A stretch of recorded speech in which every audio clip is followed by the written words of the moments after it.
All right. Welcome to the annual Lovecraft eZine Halloween podcast. Yes, we're here with a bunch of us, bunch of people. Scott Thomas, Mike DeBronzo, Jeff Thomas, Pete Rollick, Alan Hughes, Rick Lay, and Matt Carpenter just disappeared. So, yeah. How are you guys? Good, thank you. Good. Howdy. Jeff, you were So- just telling us what is that shirt you're wearing? Oh, I'm wearing like the Hellraiser box, Limashon's box. It's got that pattern on my shirt, Oh, okay. which I typically don't wear because it's too tight for me, but I figured Cool. Yeah. as long as you can't see my bulging belly here, it's all set. I thought you were working your biceps and that's why it was too tight. No, I appreciate you making the sacrifice. Mhm. Okay, well, we made it. I had to reschedule, but we made it just in time for Halloween. Yay. So yeah, I don't think we need to do the introduction thing. I think everybody knows everybody here. What are you holding up? This is our prize. It is, I don't know what my background's doing or something. It's La Muerta, Lives, Volume 2. It's a graphic novel. Got actually very nice art, which I can't show you apparently. It's because you got your background up. Unlike the Lady Death comics, this one is not like over the top girls hanging out all over. It's really just a really kind of pretty good story for Brian Pulido. If you want to win this, send an email to ezineprizes@gmail.com and put Muerta in the subject line. We draw a winner in about 6 to 8 weeks, and it could be you. So last Thursday, Thanks. I found out someone in my neighborhood Uh-huh. went to high school with Brian Paluda, Oh, and really? talks to him on a regular basis. And And I'm thinking I need to get some Lady Death stuff signed. Not that I have any, It's but all I'm about the sure- signing with you. All about the signing. No, maybe we could get him on the show and he could talk to us. about girls' boobs. That'd be great. Well, he did other things. He does He girls just made the most behind. money off of. Who is this guy? He's a comic book artist. Oh, okay. Is he an artist or an author? I think he does a little bit. I think a technical term is wardist. All right. He created He created the character Lady Death, who's this badass woman from hell who kills bad people with a sword and also runs around doing it in a string bikini. You're kind of fixated tonight, Matt. I'm just describing to you what Pete is doing. Okay. the most sexiest action figure ever made. Really? Well, let's get back to Halloween, shall we? First thing I want to know is, what are you guys going to be watching for Halloween? What do you this year? We're recording this on Halloween Eve. So, like tonight, are you guys going to be watching any horror movies? Like today, I didn't have to work, so I was watching them during the day. But like I'm gonna kind of squeeze in some of my classics, my regulars, between tonight and tomorrow before we're handing out candy. Yeah. Like, What are some of those? I started watching the Universal horror movies. Right. Didn't do as many as I thought I would do this year, but like I still have to watch Frankenstein, The Wolfman. I watched The Mummy, Dracula, and Werewolf of London already, and I've got I actually went out and bought like the Blu-ray of Quatermass from the Pit. So oh, that's one yeah. of them. that's one of my favorite movies. I love that.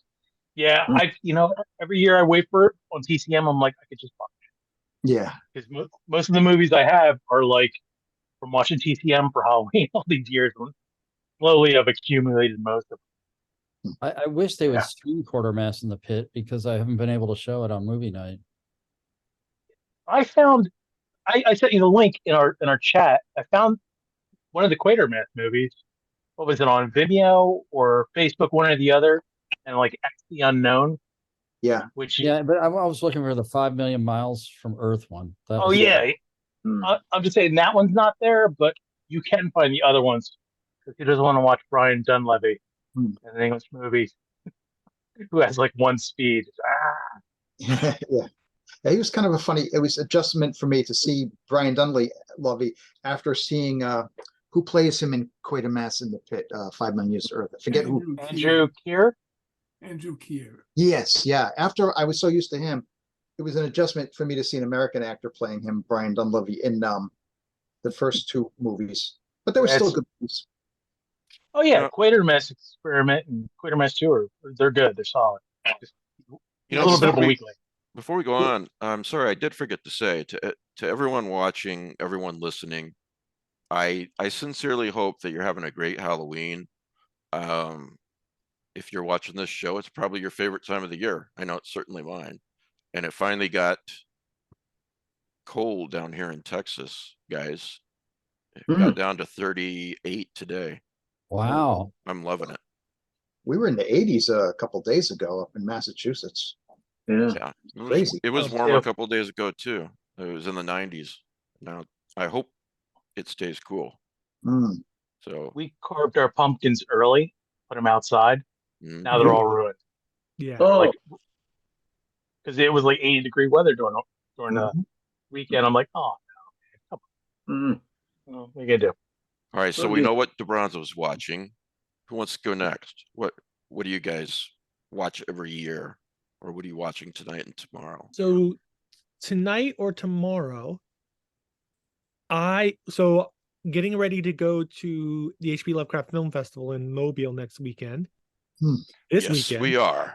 I dug out all my Reanimator stuff, and I realized that somewhere along the line, I bought the Steelbook of Reanimator, which is just a fancy Blu-ray edition, but it's not the same movie. Mm. The Steelbook is the unrated version, which has a couple more minutes of film, which I've never watched. Huh. And you didn't know So- existed? Wow. I knew that there was I watched when I in the theaters, I watched the NC-17 edition. And then I've caught an R-rated copy every once in a while. I know that there is a PG-13 version that was cut for television badly. Oh, And Okay. now there's this unrated edition, which apparently has a bunch more nudity and gore. Cool. So Wow. I'm looking forward to that. Mostly the nudity. Of course. You and Matt. Yeah. Now that you mentioned it, I'll be going to the HP Lovecraft Film Festival too. If anybody watching this or listening to this is on the fence about that and you're nearby, you should check it out. It's going to be a smaller venue this year because it's the first time in Alabama, but that's to be expected. I'm really looking forward to it. So, Pete, Yes. what are you going to be doing the whole weekend? Panels. Mostly panels. I saw that the panel selection. You saw it too. Yeah. I'm booked up pretty solid. And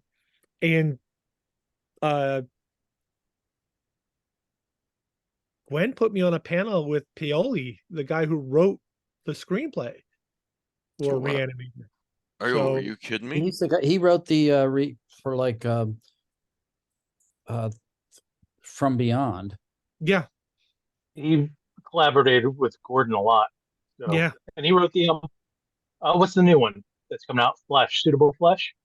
He wrote that yeah. too. So I'm kind of excited. Yeah. And Yeah. But before we go on, I guess I look at tonight and Halloween night as more or less the same because I grew up in Des Moines, Iowa, and they had this trick or treat was on October 30th for some reason that just went back decades, having to do with crime or something like that. And you know, so in my mind, I mix them. They're both lumped together. That you were saying they do it the night before? Yeah, tonight, October 30th. Wow, that's interesting. I never heard that before. Yeah. yeah. And yeah. So anyway, so October 30th and October 31st you know, those evenings, I'm like, okay, both evenings I'm watching movies, getting in the Halloween spirit. Mhm. So, Mm. who wants to go next? What movies you're going to be watching tonight and tomorrow night? And what movies do you think the audience should be? What do you want to recommend? I'm gonna watch the classic Halloween, maybe tonight, or yeah, maybe tomorrow. Probably tonight, if I can keep from nodding off. And tomorrow, as a family, we'll watch The Great Pumpkin. Oh, that's cool. What's that? I'm just blanking on the movie that's it's got like 4 stories in it, intermixed. Trick or treat. Trick or treat. Yeah. Blanking on that. That's a great, I think that's up in the top 10 movies Yeah. that are just in the Halloween spirit. Oh, And- I've Very never seen it. Yeah. What And Pete? DeBronzo, didn't they just announce a sequel? They have, but he's in for the last few years. It comes up around this time, and he says, "Yeah, I'm trying to get it made." So he acknowledges it and he wants to make it. I don't know when it's going to get made, unless you've heard something that was like definitive. Nope. But yeah, I mean, keep your fingers crossed. I would love a volume 2. Well, Mm. speaking of sequels, you told us earlier in the chat that It Follows is getting a sequel. Yeah, I literally saw it 60 seconds before I sent it to you guys. So they follow. They could name it It Follows, It Follows. Yeah, I don't know how I feel about it. Yeah, I'm tired of sequels, but I do love It Follows. I do too. It's one of my favorite horror films. Yeah, me too. I can mean- understand that some people really, really dislike it strongly. I don't know why. if it's done right, I mean, like any sequel, if it's done right, then it deserves to exist. Mhm. But kind of the way it leaves off, I kind of Yeah. like it. It's ambiguous. It's one of those movies where when you're done with it, your friends, you discuss it. So, like, what happened? What could happen? Mhm. Hey, Mike, have you seen that cartoon with the father and son? The son's like teenager, early teens, and they say, and that, my boy, is Highlander, one of the greatest movies ever made. And the kid's like, yeah, Dad, that was really great. Are there any more Highlander movies? And he's like, nope. There are no more Highlander movies. Or a Apparently TV there's- series, maybe. Nope. Have you guys noticed about It Follows that it's hard that it's not set in a particular Yeah, it's like almost like an alternate reality or something where they have those strange little handheld Kindles? compact thing. Yeah. It looks like a makeup compact or Yeah. like something you keep birth control pills in. Yeah. Mhm. Other than that, it could be the 70s. Yeah, Yeah. interesting. I think it's meant to just create this. I think it's brilliant. I think it's meant to create this feeling of unease from the very beginning. Yeah, like the laws might be a little bit different in this other reality.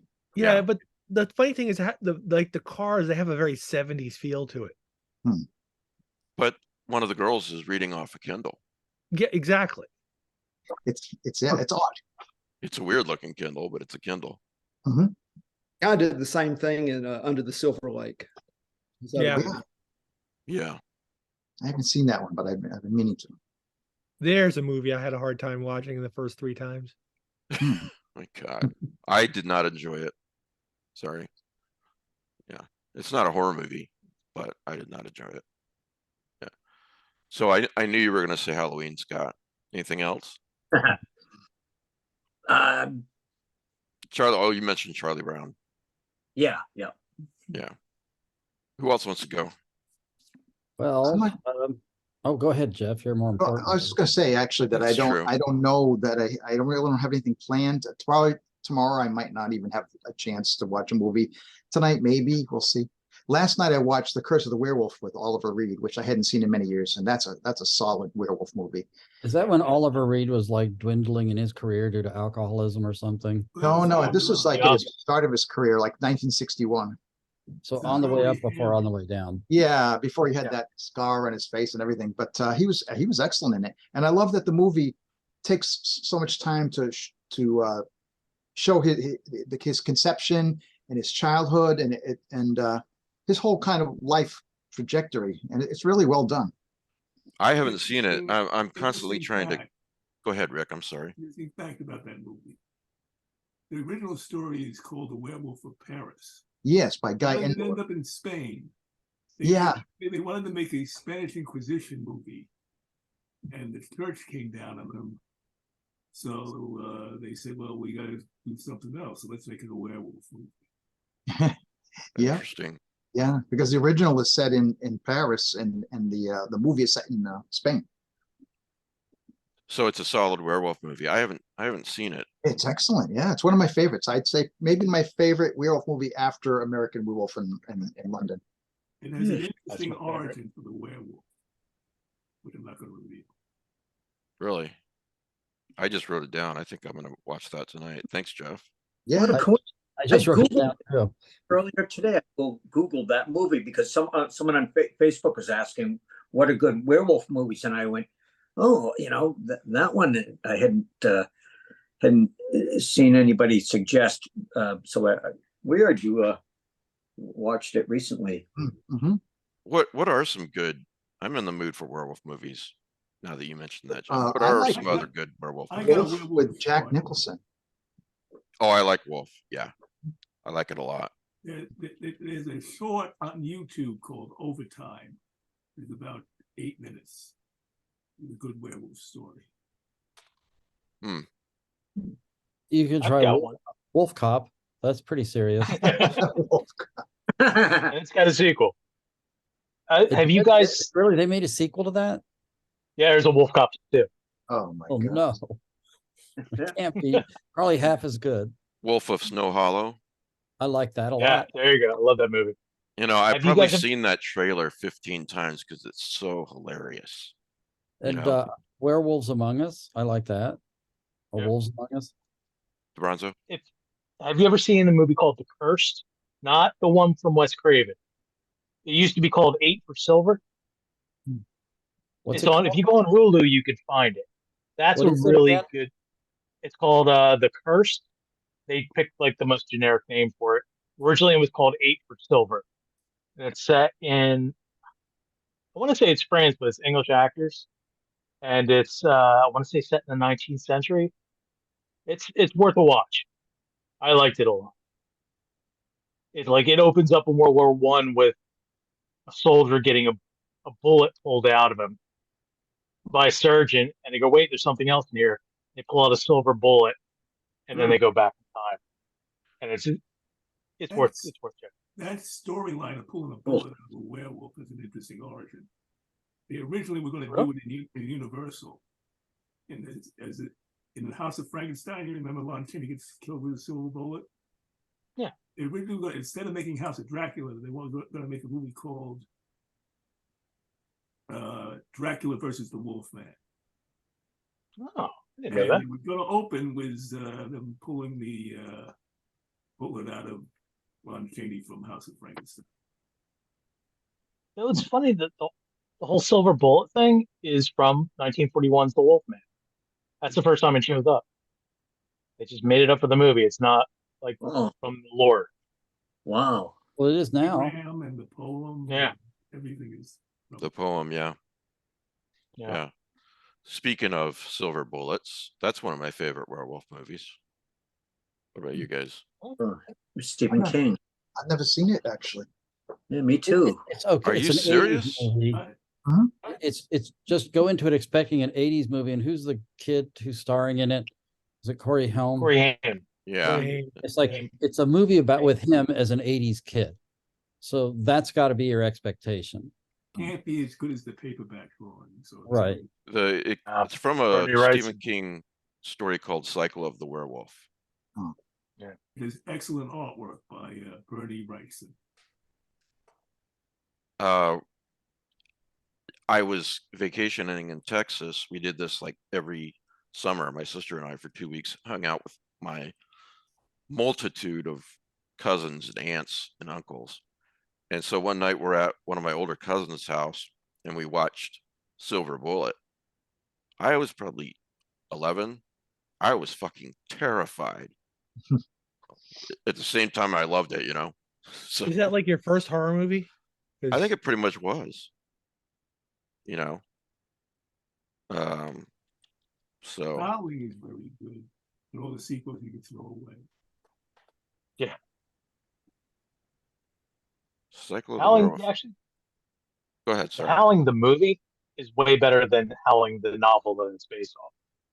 I finally read the Bradner novel, and I'm like, no, the movie is much better. What was that werewolf movie that we all read a couple of years ago?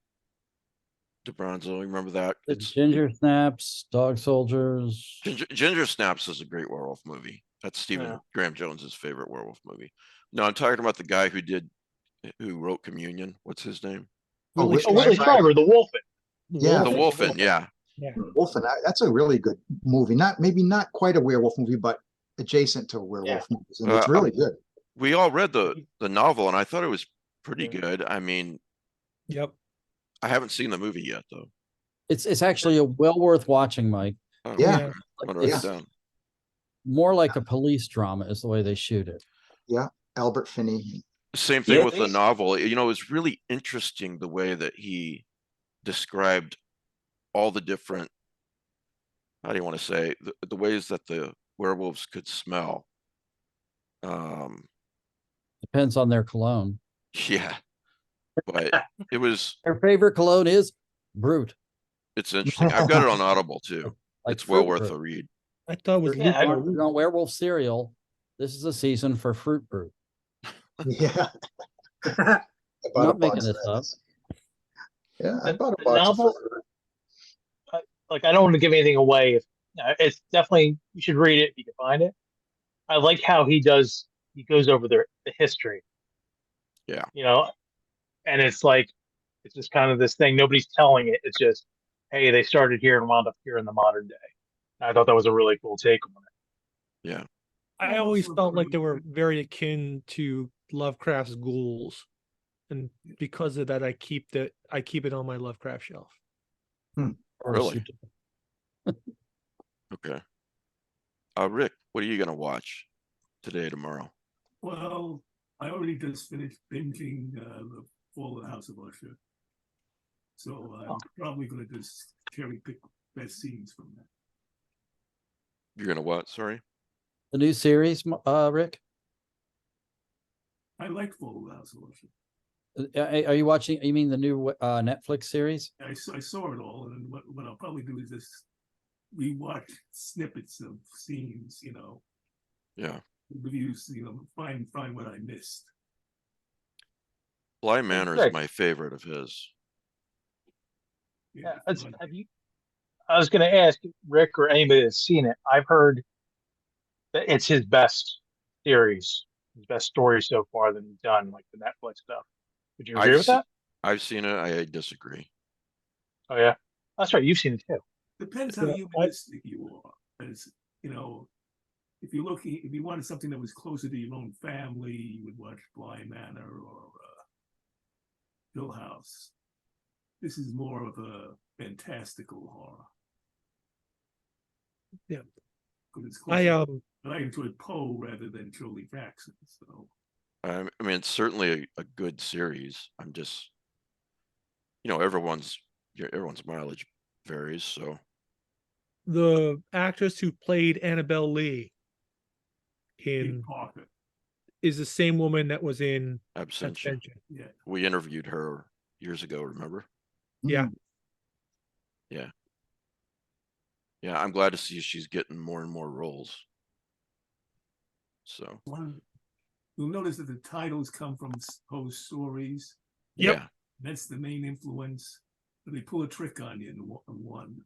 You say it's the gold bug, but it's not the gold bug. It is the name of the husband of the character who's in the gold bug. Built. He's William Wilson. So that's yeah. The doppelganger story. I'll tell you the one that really threw me. I can't really tell you because it's when the first person gets killed, the kid. You know what I'm talking about, Rick? Yeah, I didn't expect it to happen that way. I did not expect that at all. And Wow. that was just one of the most horrific scenes I've ever seen. Yeah. That's brutal. Well, Yeah. so that's funny because as soon as they were sitting around the table looking at the houses, the facilities that were closed, I kind of knew what that was that was what's gonna happen. I just It makes sense. Yeah. it's just a different background between us. It will anyway. Yeah. Who'd we not get to yet? Alan?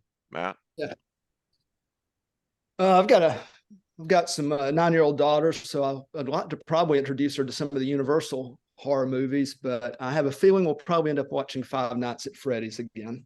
You're going to show them the universe. You watch Five Nights at Freddy's? I heard it was not good. What are your thoughts on it? The 9-year-old critic loved it. My teenage girls loved it. Mhm. Well, it's free to watch on what, Peacock, I think. And I was about to watch it, then I saw I read a review, and I was like, maybe not. Is this the new one? The new Five Nights at Freddy's? Yeah, there's Oh, only 'cause one. my kids want to see it, so I wasn't sure if I should go out to see. Well, it's pretty tame, isn't it, Alan? Yeah, it's PG-13, and Okay. that's probably what held it back from being, a better movie.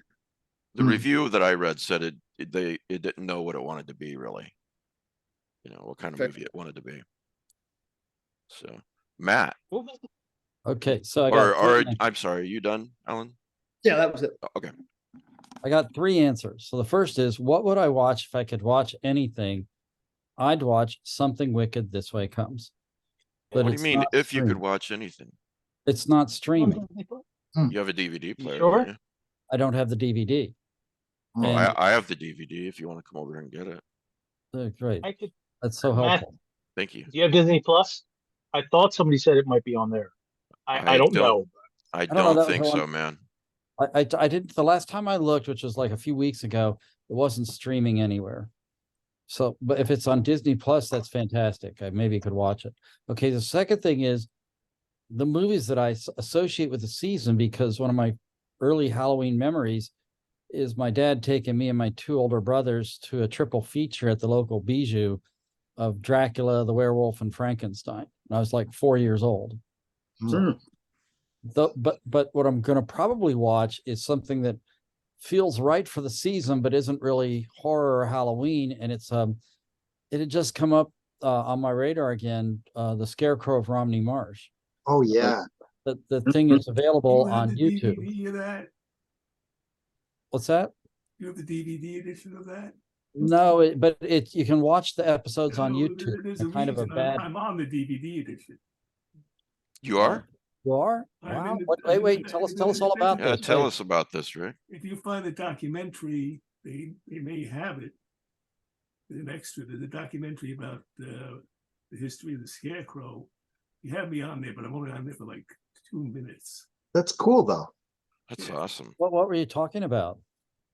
Russell Thorndike, the novelist who created the Scarecrow. What was he a pulp writer?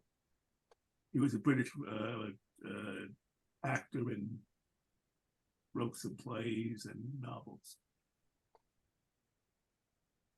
So it's like that's another pretty movie I saw awesome. when I was like 4, and it's just stuck with me because I associate it with it being cold out in the fall and Hmm. long nights, and I don't even know if it's really the season it was set in. That's just what I think of it. Hmm. Well, just to get back to the DVD, what unfortunately happened was they taped me for like about a half hour. Then they got Neil Gaiman and a lot of other famous people, so I just ended up all on the cutting room floor. Well, it's still cool that you're in there for a while. They got Ken Newman. Okay, so one of us here posted this about a week ago on Facebook. Back in 1979, when I was in my late teens, I fashioned the old family cellar into a walk-through spook house. I made the creepy figures pictured here, as well as a life-size paper mache puppet head of the creature in Alien. Scott, did you have a lot of time on your hands at the time, or? I mean, this is art. This is art. I love this. There were tunnels made from hanging black garbage bags, and from my hidden control room, I could turn on scary sounds and make a light suddenly go on to illuminate the ghost lady. This is so awesome. I would thrust the alien head out when people went by my hiding place. Yeah, this is great. So I got to show this for the people watching. I really do. When I read that, I'm like, he's very committed to this project. That's great. Yeah. You guys see that? Nice. Yeah. And Knife here we and go. There's the skeleton. Yeah. That's Meanwhile, just the cellar's not scary at all. Yeah. Yeah, let's make it scary. That was a scary cellar. What is Yeah. this, Scott? What is this we're seeing here? That's a ghostly lady with With boobs. with boobs. Mm. I've heard that, yeah, all women pretty much have those. Yeah. Oh, is this the same lady? Yep. Mhm. Who do we have here? He's strapped to the ceiling. Oh my Mhm. God. How long did Great. this take you to put together? Oh gosh, I don't remember. Probably worked on it for a few weeks, I'd imagine. It was back when I was maybe 18 or 19 or 18. Yeah, I think it's great. Those- What's that, Scott? It was a lot of fun. All right, so next, you guys got I've got some Halloween memories to read. I could read a few of those. Do you guys have some Halloween memories to share? Sure. Like some of your favorites? And it could involve, like mine involves when my son was little. Those are really great memories for me. Or maybe you've got a scary one to share, even better. Derek Austin Johnson. Some of these are real short, some of these are longer. Says, seeing Night of the Living Dead on MTV in 1984 and being completely unprepared for how terrifying it was. Meg Smith says, Full House for my Brides of Frankenstein spoken word and gothic belly dance show. October 31, 1998. So, okay. Jameis, I'm sorry if I'm not saying your name correctly. Wilkes, the years in grade school when I created a haunted house in my garage and charged admission. Ruth Ann says, growing up in a small town, Halloween was 3 nights of running the often wet and chilly streets of upstate New York like little heathens. Pillowcases for our loot and cheap plastic or rubber masks that smelled like the devil's butt. Best days of the year. Christopher Friend says, watching The Revenge of Frankenstein on Halloween night. And our friend Mark Rainey has a long one. I'll read this. It's a bit long, he says, but definitely one of the most memorable. 1982, the local haunted castle run by the JCs, which I'd helped with on occasion, needed someone to man the mad scientist chamber one evening, and they called me to see if I might be interested. Indeed, I was. When I showed up to perform the dastardly deed, I met Blake, a young gentleman of my acquaintance, who told me they had brought refreshments as well as a few props to add to the authenticity of the set. The refreshments consisted of a cooler of cold beer, the props a bucket full of warm entrails, courtesy of a local butcher shop. Oh my God. Inside the mad scientist chamber, I found all kinds of scientific instruments, a black light, a lab table, and a hapless victim, in this case, a department store mannequin that had been chained to the table. What we ended up doing was cutting out a section of the dummy's abdomen dumping all that lovely offal inside and covering it with a sheet. A young woman friend of Blake's stationed herself under the lab table, well out of sight of our visitors. We had a huge butcher knife on hand to facilitate the vivisection. As the first group of visitors filed in, I explained that my experiments required certain contributions from living human beings, at which time I brandished the knife. The young lady under the table unleashed a barrage of blood-curdling screams, and I thrust the blade into the mannequin's abdomen. Joyously, love Mark, I began scooping out the entrails, much to the disgust of our unsuspecting visitors. Oh, Now, I wasn't wearing gloves or anything, just some scrubs and an apron.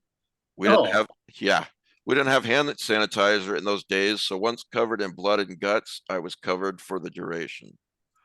The first couple of groups seemed enthralled by the show, and I was having a fine time of it. By the third or fourth group, those entrails had begun smelling right pretty, and it wasn't long before the aroma went to wind through the various nearby chambers. Blake wanted to turn performing surgery, so I handed over the necessary accoutrements and went off to find a roving monster costume. I think I ended up being a werewolf. It was a hoot, of course, but now and again, folks downwind would detect my presence by the slightly tainted air surrounded me.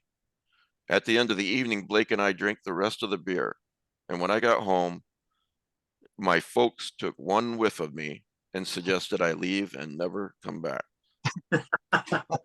That's awesome. Yeah. Yeah. And so he became a horror writer. Exactly. Surprise, surprise. Exactly. Damn. Sean Little says, oh, go ahead. I'm sorry. What were you going to say? Oh, I just said very memorable. Yeah. Sean Little says, cool windless night, my first Halloween that I can remember. I was dressed as a hobo, burnt cork on my face. My dad took me from house to house, and when I was tired, he carried me, maybe 5 years old. That's great. Huh. Garland Bilbrey, this is my uncle, by the way. When I was a junior in high school, a buddy and I simply put on raggedy clothes and trick-or-treated, was shamed and scolded, but made a haul of candy, etc. Why do I remember that fun night? A couple of years later, my friend was killed in Vietnam. Oh, shoot. So I've got a few more, but do you guys have some you want to share? Anybody else? Yeah, go ahead, shoot it. When I moved to Lambertville, New Jersey in 2009, with my then girlfriend, everybody had told me this is a big Halloween town. Lambertville is right on the Delaware. It's only about a mile square. Not a very, it's a small town. And during the day, I always try to take off for Halloween, whatever job I have. And from my apartment in York Street, I knew they were going to do a kids' parade from the local grade school. And these kids were like dressed up to the nines. It was fantastic. They just walk around town, the big square, and it's just, I'm like, oh, you guys are, you're really into it. But then later on that night, they closed down the street. Cops put up barriers, and from all around, kids come to that town. Hundreds and hundreds of kids. And it's just this amazing sight. It looks like something out of like, Spielberg movie, like, The Perfect Halloween, all these little kids going crazy and just excited. And I had like 4 big bags of candy. I was done in like 10 minutes because like they cleaned me out. And I'm like, it was just like watching those kids so into it. It's my favorite holiday and just so happy. That's probably my favorite memory of Halloween. It's like, I wish I could have had that Halloween as a kid. So, yeah. Oh, yeah. Cool. I know the Thomas brothers have some. I don't have too many particular memories. I have like a general, just warm feeling of nostalgia of probably the image that sticks in most of my mind from childhood Halloweens is just walking the streets of Westboro, Massachusetts at night. The leaves and the neighborhood. I love that neighborhood so much that even though I don't live in Westboro anymore, after I moved to my present town, which is about a half an hour away, I would still take my kids over to Westboro to trick or treat on those same streets. And so some of my greatest memories are not of my own childhood, but taking my kids trick or treating on those same streets, same neighborhoods, and just a general feeling of nostalgia. I think that is so. I love that. You know, that really connects with the feel, that the Halloween feeling we have. I think nostalgia is such an important component of that. I love that. Mhm. That I'm the same. I don't have a particular night in my mind, but just Danielle and I taking Logan and his friends around the neighborhood and seeing what really cool decorations that the neighbors had come up with, and you know, some of them very extravagant, and seeing how much my son loved it. One year, by the way, you guys know how much I like Buffy and Angel. He dressed up as Angel, sword and all. It was really awesome. Cool. We've got pictures somewhere, but Hmm. but yeah, that very nostalgic feeling, giving to Yeah. him what I didn't have, was just wonderful. Mm-hmm. Yeah. What about the rest of you? Don't make me do all the work here. What do you guys? What am I paying you guys Just doing the for? heavy lifting. I'm more like Jeff. It's like I got notions and impressions of like when I was from like 3rd to 7th grade, we lived in this neighborhood in Columbus, and it was back before neighborhoods had sorted out by social status. Do you know what I mean? It was very much, there's a guy who works at the service station next to the plumber, next to the dentist. There's a lawyer, teacher over there. That guy's a doctor. And it's like everybody went to the same school. The kids all played together, and everyone had lots of kids. So like we had 7, the Zooks had 7, so they had 5 over there, 4 over there. It's like that was the era of like the real baby boom kids. And it was also the innocent time where you would go into someone's house, they'd let you in, and instead of giving you candy, they gave you like a glass of apple cider and a little spiced donut, homemade popcorn balls, homemade soft caramel candies or cookies. And it's like, I just remember just absolutely loving going trick-or-treating in that neighborhood with my brothers and whatnot. And just you hit as many houses as your legs could take, and then you just went home, and then your dad would take all your candy and eat you and send you to your room. And you know, it's like, so it's that sense of it. And I did really enjoy taking my kids trick-or-treating. I enjoyed that quite a lot. And what did you dress up as when you took your kids trick-or-treating? A disgruntled old man. You know, like I was in Ohio, so the air was usually crisp. The end of the fall leaves was there. They were crunching underfoot. You could smell falling leaves. It almost like Ray Bradbury would say, the air smelled kind of like smoke. Yeah. You know, if you're lucky enough, there was a full moon on Halloween night. It's just that's just a kind of a nostalgic impression without having a specific memory. But I trick-or-treated in that neighborhood like all the way through 7th grade. I think I may have gone out one more time after we moved away, but it wasn't the same. What was this? What decade was this? It was in the 60s in Columbus, Ohio, in Clintonville. We moved to Cincinnati in 1971. How long has it been since you've read the book Something Wicked This Way Comes? Oh gosh, I'm not sure. You should reread it. It's just so full of this. It's an amazing book, and I do love the movie a lot. I love the movie quite. You know, it's like I remember Roger Ebert really liked it, but Siskel didn't. But I was just, I just couldn't understand why he didn't like the movie. I just thought it was really just a very moody, atmospheric piece. You know, I remember why he didn't like it. He didn't like it because Jason Robards beats the villain with one punch. He breaks the glass. That's what it is. Because he felt what he needed to do more to beat the dog. Well, Jonathan Pryce was awesome as Mr. Dark in that he movie. was. And you guys remember the confrontation in the library? Yeah, Oh, Yeah, that's my favorite part of the movie. yeah, Jason Robards. I've actually got a clip of this on the YouTube, my YouTube channel, Lovecraft eZine YouTube. We will channel. give him a taste of death so he can recognize it when it comes again. Yeah. Well, he That's starts smart. off with saying to Price, "I know who you are. You are the Autumn people." And it's just I think I remember reading that Bradbury asked the director how he was going to film his novel. And the director said, "I'm going to feed the pages into one end of the projector and, see what comes out." So, Hmm. yeah. So, anybody else? Favorite memories? All right, so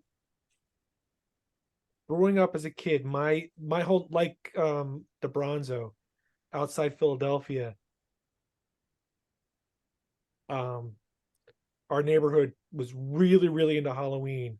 Like one year, my dad strung a giant spider web from the telephone pole to our house, so like the whole yard was a spider web. Cool. He built his own coffin for people to, for me to sit in as a vampire. One year he collected flash powder and the tiny little batteries that came with Polaroids, and he figured out how he could make the Polaroid batteries light off the flash powder. So he had like instant special effects. Oh, Just cool. and then the guy across the street from us, he had all these mannequins he would put up and they would move and scare people and things like that. And then the woman who her yard back to the playground that was between my house and the bus stop where the old elementary school was, she would put all these scarecrows up on the fence looking over the hedges into the playground. So it was a big deal. Everybody did something different. And one year in my teens, about I guess 4 or 5 days before Halloween, everybody started putting their stuff up, and the woman who did the scarecrows on her fence, she put a scarecrow on the other side of the fence in the park, and it just like sat there in the park, and like everybody was afraid of it, and nobody went near it, and it's just like everybody fucking avoided this scarecrow that was sitting underneath the tree. It's back up against the fence like the whole week of Halloween. Wow. And then Halloween is over and everyone's taking their stuff down, and she takes all her scarecrows down, and she doesn't take this one because it wasn't hers. Oh my gosh. It was a real person who curled up against the fence and died. Oh no. That's like a Judge Ito story or something. Wow. We walked past that body for a whole week. Oh, But because it's Philadelphia in October, it was cool. The whole, and you didn't notice because it didn't really rot that quick. You had told this story before. Yeah, and I have told this story before, but this is the first time I've done it the long version. Oh But my yeah, God. it does sound familiar, but damn. I don't remember that story. That's It's amazing. a damn good that's story. so to me that is ingrained in my childhood as the Halloween story. Mm-hmm. Oh my God. The thing is, it's just you talk about the decorations, and I go back to like when I was a kid, the only decorations were jack-o'-lanterns that have been carved by the kids with candles in them. No one put up, and here I've gone like way over the deep end with Halloween decor, but it was very simple when I was a child. It was like a couple of jack-o'-lanterns. They weren't even carved fancy. Do you know what I mean? Yeah. Yeah, they were simple. Lucy- Yeah. It's like Yeah. Lucy carving a pumpkin. You know, all the kids carved a pumpkin on Halloween day to put up on Halloween night. Mike, can I send you a photo to share about my current decorations that shows how two-faced I Absolutely. am? What are you gonna do? Email it or what? Yeah, should I email it? Email's fine. Yeah. All right. While you do that, I just wanted to say that I forgot to mention that one thing I watch every Halloween is the Halloween episode of Millennium. Have you guys seen that? No, You've never seen Millennium, Jeff? no. I know it's something I would have enjoyed, but I just never got around to it. I haven't even seen the whole of the X-Files. I just seen, a few episodes here and there. Well, Millennium's only 3 seasons, and it's not streaming. You have to buy the DVDs.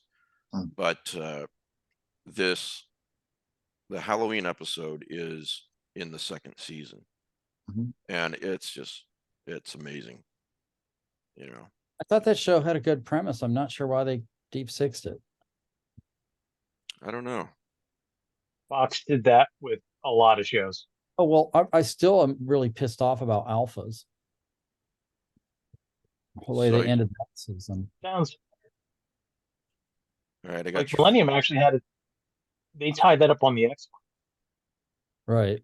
Technically, its final episode is part of an X-Files story. Yeah, I didn't care for it. Oh, wow. That's Awesome. my house this year. Wow. Yeah. This is your house right now? Yeah. Wow. Woohoo! Beautiful. And I know this is all you. I just know it is. Isabel will come out and critique. What the hell are you doing?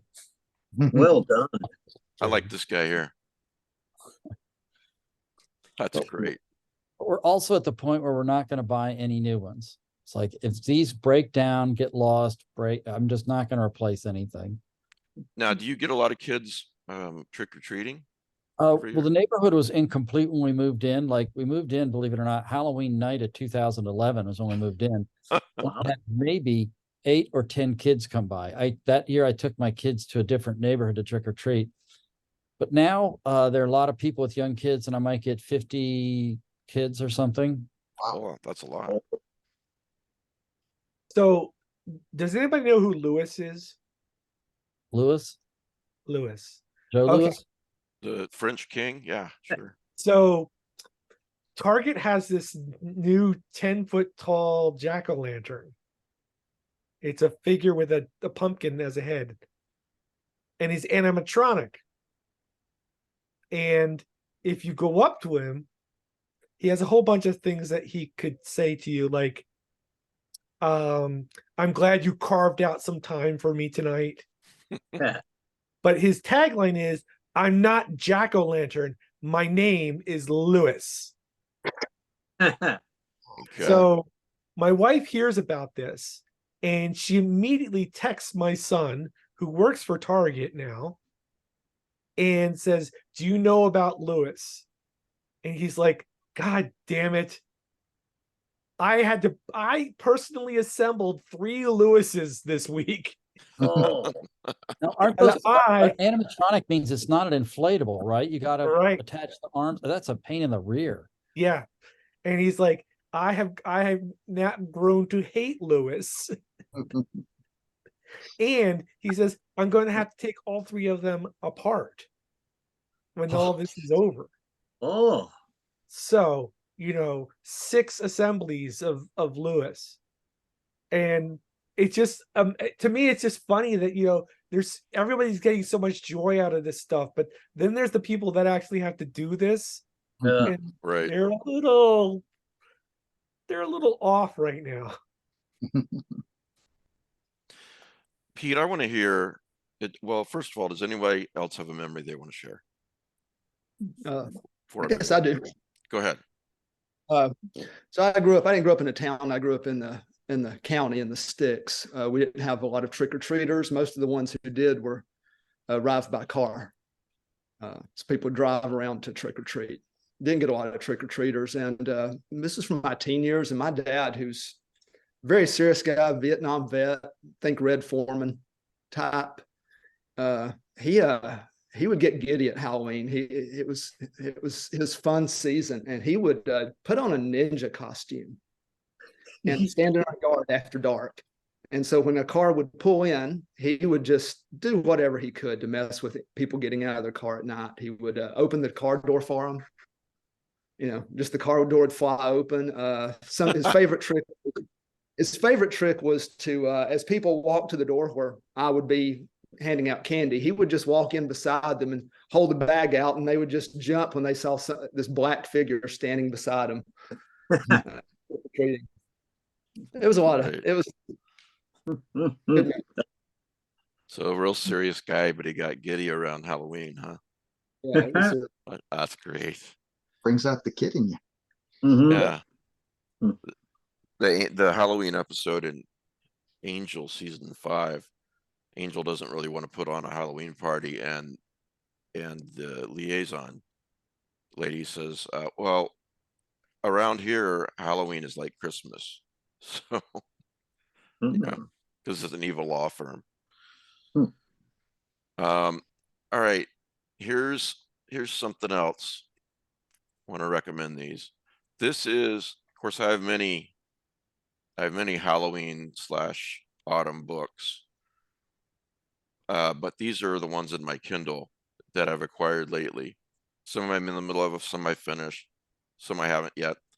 But yeah, check these out. First of all, The Halloween Boy and Other October Horrors by William P. Simmons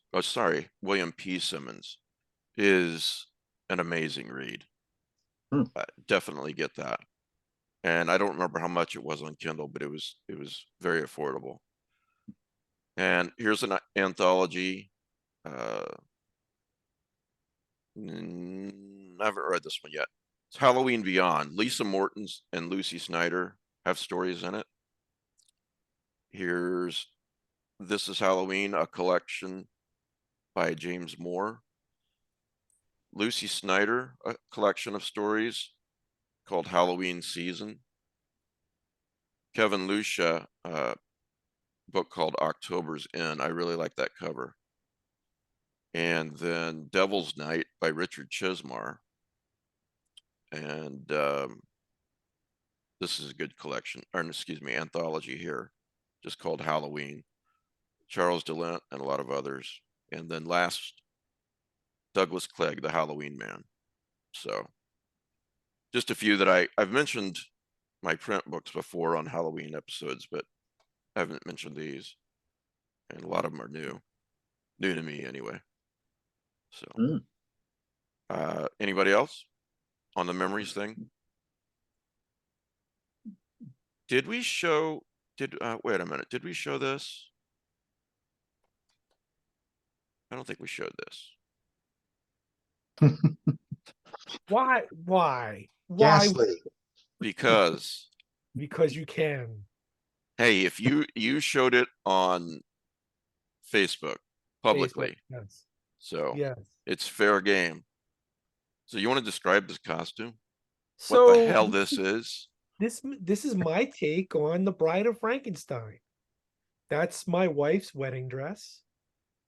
That's my elder daughter did my face makeup. I shaved off my beard. I got a red wig, and we put white paint in it to do the stripes because Elsa Lanchester is a redhead. There are jumper cables going to the bolts that are in my neck and my wrists. I love it. And it terrified a whole bunch of little kids. It's kind of Big ones, terrifying too. me. Was this for a party or something? I gotta This say, was Pete, for Saturday night's Halloween party. Yeah. So Pete, nobody asked you to go to the children's ward in the cancer hospital.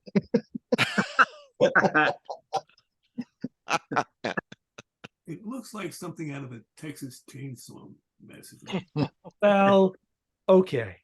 So the makeup didn't come out just the way I wanted it. Looks She's a little thick. Yeah, it's a little thick. In fact, it was cracking within an hour. But you know, and have to shave. You could have done the Caesar Good Romero. costume. Yeah, no, it needed, I had to shave. What Rick? The costume's excellent. Like that wasn't a criticism. I was saying it reminds me of Texas Chainsaw Massacre. Yeah. But no, I thought it came out pretty good. It was scary. It was scary. It was what I was. I mean, I literally just picked stuff out of the closet and went with it. So Yeah, well, as DeBronzo said earlier, if I saw that out of my window suddenly, I'd be perturbed. yeah, you should. Now the fun part was like getting in the car with the wedding dress and the ruffles and Now you know what women go through, right? Okay, Or so one thing they go through. I had to have help to go to the bathroom later on in the evening because the dress, there's like 12 layers there. I'm What- going to make another book recommendation then. Yeah, please. Since, if you are interested in specifically mythos typey stories, there is a nice anthology from Coyne Press called What October Brings. Yes, it's a came very out good collection. in like 2018, maybe. It is a really nice seasonal anthology of mythos stories. Huh, haven't read that, but I should. It's actually pretty good, and it's got a really lovely cover. Okay. What about things that have happened to you guys that are true, but did you just flip me off, Pete? What are you talking about? No. Yeah, because I was going to ask you. I know what you're going to ask me. Yeah, what am I going to ask you? The same thing my daughter asked me. The bridge? Oh, well, no. Okay, the bridge. What did your daughter ask you? The soft man. Okay. So All right. I want to hear the bridge. You want to hear the bridge? Yeah. So back in college, between the college and the dorms, there's this huge botanical garden, which you're not supposed to go in at night. Surprise. Everybody goes into the botanical garden at night, right? And there's a creek that runs through it, and there's a hill next to the creek, and there's a tiki hut there that you can go and sit and watch the water flow by. And there's a couple ways to get there. Most everybody takes one way. I take a different way. And the way I go, you have to cross a bridge over this low area that's flooded out by a creek, a small stream, and it's all really muddy, but the bridge goes over it. So I get there and everybody is there already, and they're looking at me and they're like, how'd you get here? And I said, what do you mean, how did I get here? I took the bridgeway. And they said, they're looking at me like, no, you didn't. How did you get here? We just saw you come up, but you can't come that way. Like, what are you talking about? I just came across the bridge. And they're like, you did not come across the bridge.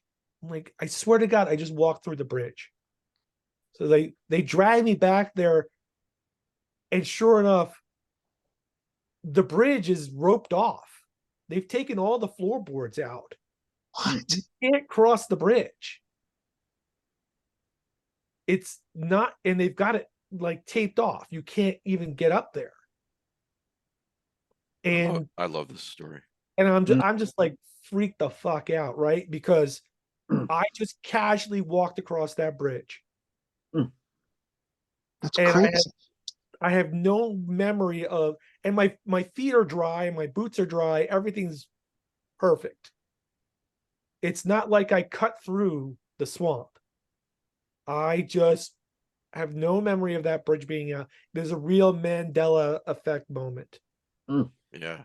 For me, the bridge was there. I expected the bridge to be there. The bridge was there. I didn't know that they'd taken it out. Everybody else knew that the bridge had been taken out, so therefore there was no bridge. Proof that we're living in a simulation. That's insane. It is. It bothers me. There are a few things that have happened in my life that bother me. That's one of them.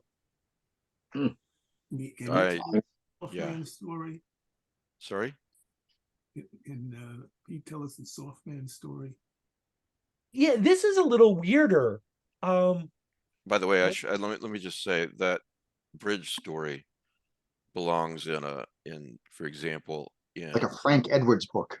well, yes.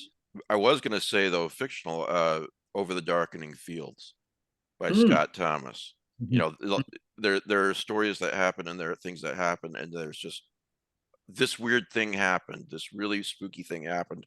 There's absolutely no explanation in the story, and Scott does it so well. Yeah. Thanks. Inexplicable. Yeah. You haven't read Over the Soft, think of the Soft Man, Over the Darkening Fields by Scott Thomas, you should pick it up. We're gonna do a Kindle version soon, aren't we, Scott? That would be awesome. Once I get through all my projects.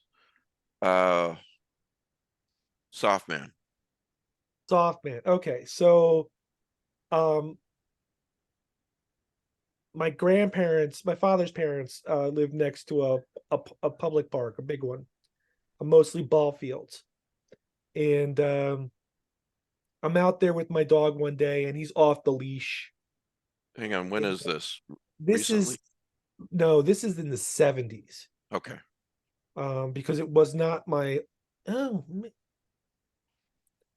no, it would have been early 80s. Early 80s. About how old were you? I was probably 16, 15. Okay, got 15. it. Call it 15. So I'm with my dog in the ball field. It's got a little fence around, like ball fields do. They have a fence around it. So I feel okay with the dog.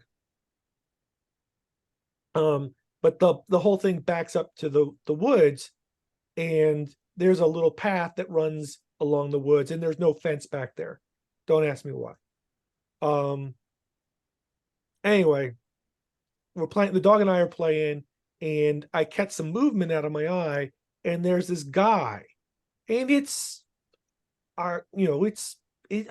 fall because I'm bundled up, so it might be October, and he's all dressed up in like this big brown like trench coat, and he's kind of hunched over. He's about 5.5, 6 feet tall. He's off in the and he just comes walking down that path and into my line of sight and the dog's line of sight, and my dog just like freaks the fuck out and goes after him. So I'm running after the dog, and the dog is, next to this, this guy has got this, he's chasing this guy. This guy, he doesn't run, but he picks up his pace, like that little fast pace that people get when they're nervous. And I grab my dog, and I'm within like a foot of this guy, and I grab my dog, and I don't even get to see this guy's face. I'm just holding on to the dog, and I'm trying not to let the dog hurt him, but I'm feeling apologetic, and I reach out and I touch this guy's arm, and it was like putting my hand into soft candle wax. Oh, wow. And he never says a word. He just keeps moving, and the dog and I are just like, the dog is still freaking the fuck out, and I'm sitting there like stunned, and he just walks out of the park, like never says a word, nothing, never looks back, never cries out, never yells never yells at me like adults do with when you fucked up. So that's like it's like you're the extra on an X-Files episode. Yeah, like you have that encounter, and then but you don't have any clue of what the fuck is going on. And it's again, it's another one of the few things that really freaked me out. damn. Was it you touched his arm through the trench coat, or was it his bare arm? Yeah. I touched him to because I thought like he was going to fall over or whatever, and it was just not solid. Jeez. Damn. And, Wow. you know, I never, you know, and I lit, you know, I visited that neighborhood lots and lots of times before and lots and lots of times after. Never saw this guy ever again. Yeah. Oh, So No, I haven't heard that one before, Pete. creepy. yeah. But my kid asked me to tell that story earlier this week. So That is creepy. yeah. Something pretending to be a person. Yeah. Dang. Yeah, exactly. All right. So here's the other one that always freaks. Well, this is the one that really freaks me the fuck out. And I've told this story before. I did some housework and I installed a ceiling fan in the living room. And after I was done, I sat down on the couch at the other end of the living room. And I was just sitting there relaxing, looking at my handiwork. And all of a sudden, I hear these parts falling out of the sky and landing on the floor. Like, did I just, you know, not install something properly? But the parts don't fall out from the ceiling fan. They fall out onto the couch next to me. Like 10 feet away from where I did all this work.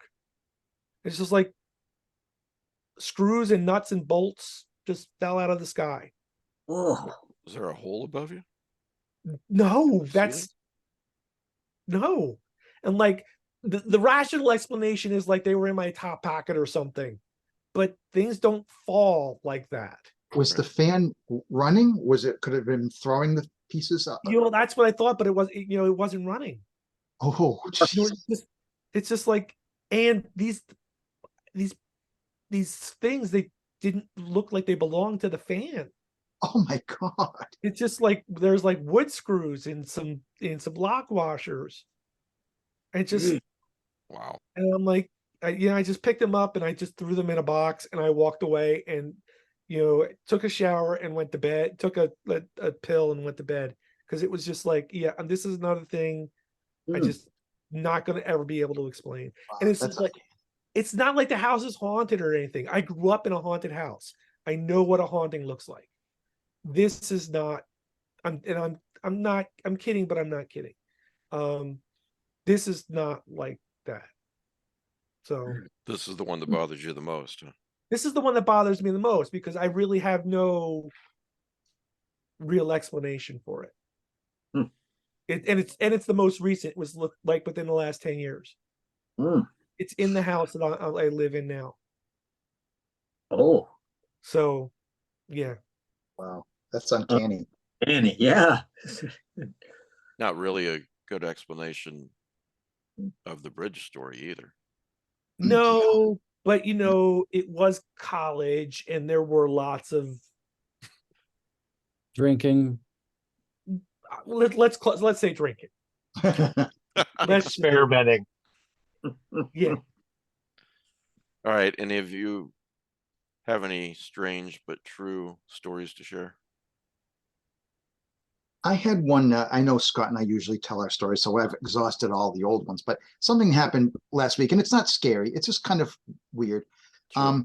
I dreamed that my former brother-in-law in Vietnam, you know, we call him An Ba. That means like this, like he's the third in the hierarchy of the family. An Ba was behind me, and he held out. He showed me that he had a praying mantis in his hand, and a baby praying mantis, and he said Hung. That's his sister's name, my ex-wife Hung. He said Hung, and then whatever else he said after that in Vietnamese, I didn't understand. But he wanted me to see the praying mantis in his hand. And then I thought, oh, he has a pet praying mantis. So I continued walking kind of like down a grassy slope, and I turned around and I saw that An Ba didn't have the praying mantis anymore. He had put that and the baby on the ground, and I was like, oh my God, I thought you were going to keep it as a pet. You know, now it's in the grass, it could die. And then kind of the dream petered out after that. So, but something told me that I should tell my ex-wife this story. And so a couple of days later, she called me and we were talking about some other things. And I said, hey, you know what? I had a funny dream the other day that your brother showed me he had a pet praying mantis, and he said your name. And she said, "Oh my God, a couple days ago, I found a praying mantis in my living room. And because and I liked that it was there, and I felt it, I guess she felt it was like trying to get out of the cold or whatever. She liked that it had come into her house, and it was kind of like her pet praying mantis. And then a few days later, though, she found out it had died because I guess it didn't. I said, we actually should have put it outside so it could hunt or whatever. But it was just funny that the same time that I had this dream that her brother was showing me a pet praying mantis and said his sister's name, a praying mantis had come into her house, and she kept it as a pet briefly, Wow. and then it died. And I just thought that was it's not her fault that it died. This is the end of the season. These praying mantises are all dying. They've made their final egg sacs. They've got that, all of their prey is gone. It's too cold for them to live. So she didn't kill it. She kept it alive a few extra days by keeping it warm. So you can read it for her. But she's not a mantis murderer. And she met, and she was excited that it was in the house, and so she left it to its own devices. But I just thought it was strange. Like I said, that I'm sure if you dream something weird, sooner or later the laws are that it's going to one of your dreams going to coincide with reality. But that just seemed particularly strange at the same time that her. Yeah, and the brother saying her name, and that is wild. That's weird. A strange coincidence, perhaps. Mm-hmm. Who knows? Yeah. Anybody else?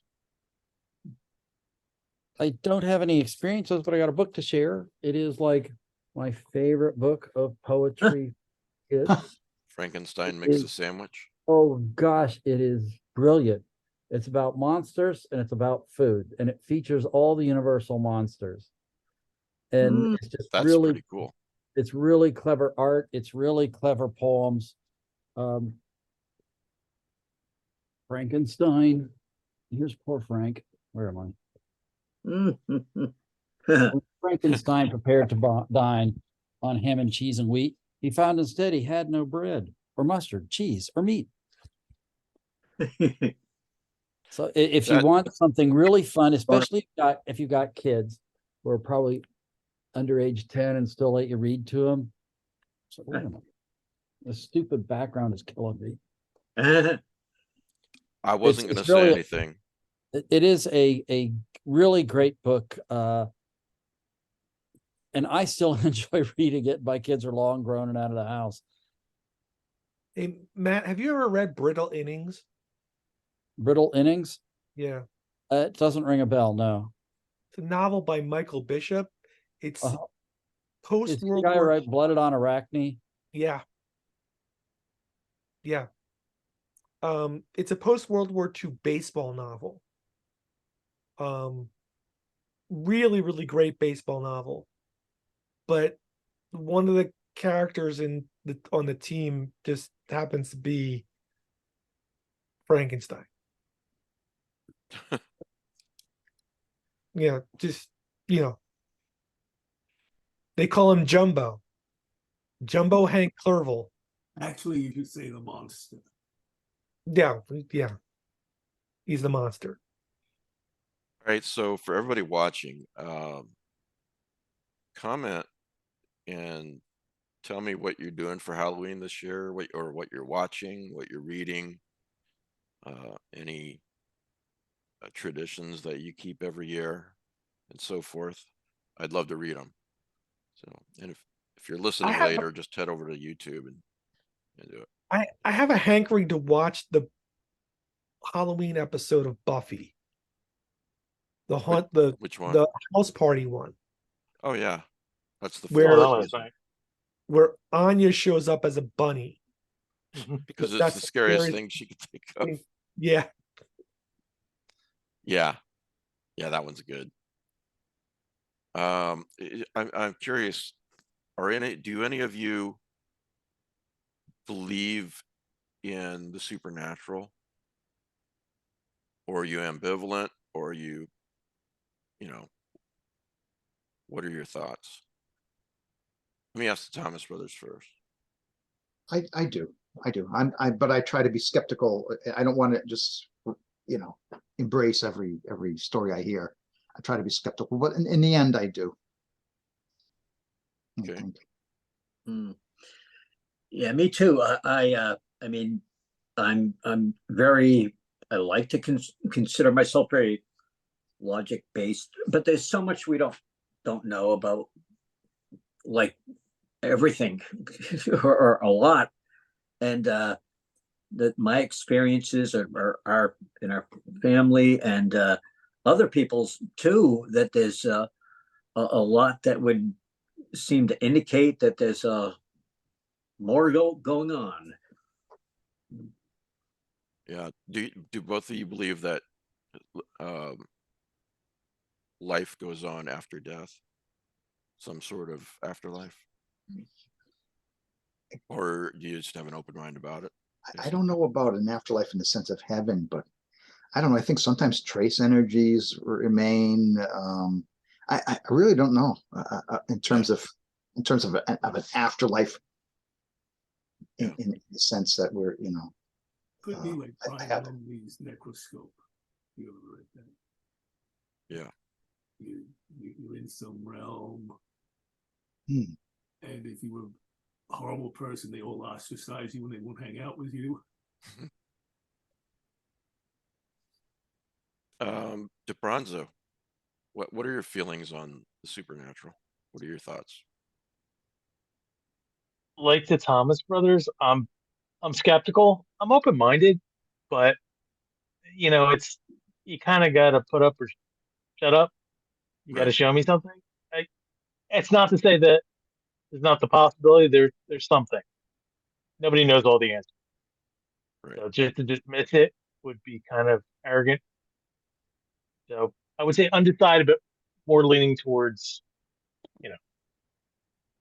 Carl Sagan said extraordinary claims require extraordinary evidence. So, yeah. Rick or whoever else wants to go.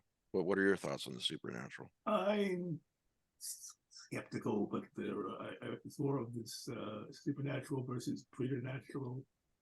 There's things that might not be explained yet that we are taking for supernatural. Mm-hmm. That was explained in the movie The Haunting. That's where I learned those terms. And was it Hell House, the book, where he says he doesn't believe in the supernatural, he believes in the ultranatural, something like that. It's been a while. Basically, like you said, anything that we call supernatural is just part of the natural universe world, but we don't have an explanation for it yet. Mm-hmm. Quoted from Richard Johnson's speech in the original movie version of The Haunting. Okay. Pete, what about you? You've had some weird things happen to you. I have, but and as a scientist, I have to be skeptical about everything. Right. And and even in my day job, I question a whole bunch of stuff that we've come to rely on as like that's the way we do things. But the reality is weird shit happens. And you can't always explain it. And I don't know what that means. But I don't have faith, but I have an idea. And I'd rather have an idea. Yeah. And I think that the universe is more complex than we think. And sometimes things get fucked up. Sometimes shit happens, and who you gonna call? Yeah. Alan, Matt, you're muted, Alan. Ghosts. Yeah, I would say I'm a believer. I'm a member of a more liberal Christian denomination, so I have a faith, but I don't think we know all the answers, and what we're often told isn't necessarily the way things are going to happen. And I guess I'm also to a degree superstitious about some things. That's kind of a belief in the supernatural. There's things I won't do, you know. Like what? What's one example? I mean, just jinxes, things like don't do the step on a crack. Right. That's just not that. Unless you don't like your mom, step. Yeah, I don't know. That's just habit, childhood things lingering. I won't touch a Ouija board. Hmm. I don't know. I don't think that's. Wasn't a Ouija board developed as a game? It wasn't even really a tool for the I know. supernatural. I know. Well, Was it? I didn't Wasn't know it? that. I think I- so. I wouldn't use a Ouija board, and I wouldn't go to a seance. Do you agree with Rick? A dark forces out there, which you're welcoming in. Maybe they're not, maybe they're more Lovecraftian. Maybe this is more something alien life force. But I think I'm not going anywhere near those. So you do feel that perhaps there are dark forces out there, But they could be scientific dark forces. right? Right. It's your bets. Just don't. Yeah. Hedge your bets. What about you, Matt? I'm a party pooper. Life is one evolved web on Earth, all interlinked, all related to each other. We come out of nature. There's nothing unnatural about us. We are living biological organisms. We have limited senses that we use to experience the world that are very successful for managing a small family group on the savannah. That's what we got. That's what we were given by evolution. That's what we're stuck with. That's how we perceive the world. And we love to tell stories to each Yes. other and to ourselves. We're a storytelling race. We passed the time around the campfires for hundreds of thousands of years. Yeah. I would say that I am very scientifically minded. I need evidence to believe in something. But I do love to think about it. I love the possibilities. I do have an open mind, but I would need evidence to believe anything. Anecdotal evidence. I'd love to hear your story. But a lot of this stuff, it's not repeatable, so it resists the scientific process. So anyway, yeah. Mhm. All right. Got a note from Bridget. She says that. She doesn't want to hang out with us bums. How did you know? The telecommunications fairies have failed her. Yes. Complete Verizon blackout at my house. Wi-Fi, cellular, everything. I'm only seeing this now because Mike finally got home and we left the house to get food, so I have service while we're not at home. What the hell? Oh, holy crap. Just drove by a dozen Verizon trucks digging in the ground and everything along the road. Crazy. We should roll down our windows on the way home and ask when they will have our service back up. Poor Bridget. She missed the Halloween episode. She's upset. So, well, we missed you, Bridget. She says she missed the Halloween episode. Yeah. She doesn't want to hang around with us boys. Yeah. You know what? There's a rerun of Married with Children. Click. And this is what you're watching for Halloween, right, Matt? I want to say that there are several other Halloween memories in the Facebook group, eZine Facebook group, and on my personal Facebook page, and that I just couldn't get to them all. But thank you. I enjoyed reading them. So, all right. Well, I'm gonna let you guys get to your Halloween. Everybody watching and listening, I hope you have a great Halloween, and remember to send in for the prize a hardback copy of La Muerta. It is La Muerta Lives Volume 2. You could win it. Just send an email to ezineprizes@gmail.com and put Muerta in the subject line. We'll draw a winner in like 6 or 8 weeks. and thanks to all of you guys for coming. Really, Thank you. It's always great. Yeah, It's a no, thanks. great, it's a great tradition. Yeah, I just good. wish if we were all in the same town, we could like meet and all have a monster marathon on Tuesday. Oh, That'd be that'd be great. awesome. Awesome. All right. Thanks, guys. Have a good night. Happy Thank you. Halloween, Happy everybody. Halloween. Halloween.